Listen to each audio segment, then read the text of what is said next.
Je commence d'abord par un constat formel. Nous n'avons aucun vestige archéologique, aucun document écrit, pas la moindre trace matérielle datant assurément du vivant de Mohammed. Même sa tombe qu'on voit à Médine aujourd'hui a été édifiée au début du 8e siècle, soit plus d'un siècle et demi après sa mort. L'islam est une religion dont nous ne possédons aucune trace concrète, contemporaine de son avènement.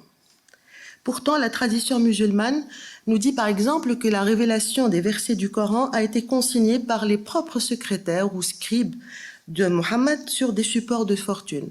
Pour des raisons incompréhensibles, aucun de ces fragments n'a été conservé. On aurait dû trouver quelques traces matérielles dans les deux villes où le prophète aurait vécu, la Mecque et Médine. Je vais employer le conditionnel à partir de maintenant, qui sont les deux villes les plus sacrées de l'islam, comme vous le savez. Mais aux grandes dames des historiens, aucun vestige antique n'y a été signalé et décrit jusqu'à présent.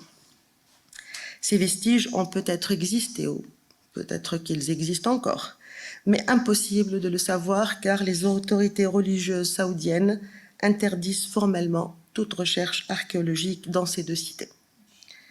Les théologiens locaux craignent en effet que ces vestiges associés à Mohammed, s'ils étaient mis au jour, ne deviennent l'objet d'une vénération superstitieuse. D'ailleurs, les autorités wahhabites avaient même envisagé un moment à détruire la tombe du prophète, considérant que le culte qui lui est associé a des relents de paganisme.